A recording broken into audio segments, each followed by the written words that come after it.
കുരുക്ഷേത്ര വ്യത്യസ്തമാകുന്നത് യഥാർത്ഥമായ ചില രംഗങ്ങളുടെ പേരിലായിരിക്കും. ഇന്ത്യൻ സൈന്യത്തിന്റെ യുദ്ധ പരിശീലന രംഗങ്ങൾ ചിത്രീകരിക്കുവാൻ ഈ ചിത്രത്തിന് സാധിച്ചിട്ടുണ്ട്. മോഹൻലാൽ അവതരിപ്പിക്കുന്ന കേണൽ മഹാദേവൻ എന്ന കഥാപാത്രം സൈനികർക്ക് നിർദ്ദേശം നൽകുന്ന രംഗങ്ങളാണ് സിനിമയിൽ ചിത്രീകരിക്കുന്നത്. ആദ്യമായിട്ടാണ് ഒരു സിനിമയിൽ ഇന്ത്യൻ സേനയുടെ യുദ്ധ പരിശീലനം ചിത്രീകരിക്കാൻ അവസരമൊരുങ്ങുന്നത്.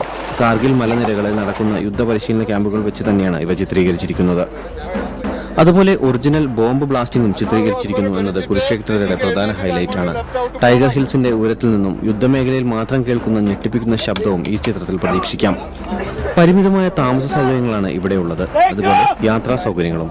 എന്നാൽ പ്രാദേശിക സഹകരണം നന്നായി ലഭിക്കുന്നതിനാൽ ചിത്രീകരണം ബുദ്ധിമുട്ടില്ലാതെ കൊണ്ടുപോകാൻ സാധിക്കുന്നുണ്ട് എന്ന് പ്രൊഡക്ഷൻ കൺട്രോളർ കണ്ണൻ പട്ടാമ്പി പറഞ്ഞു.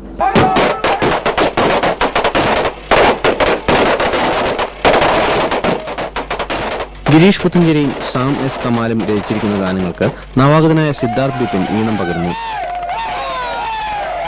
ചിത്രത്തിലെ 4 ഗാനങ്ങളിൽ 1 ഹിന്ദിയിലുള്ളതാണ്.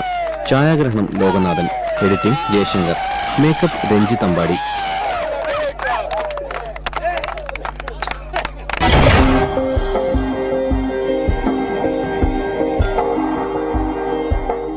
മമ്മൂട്ടി നായകൻ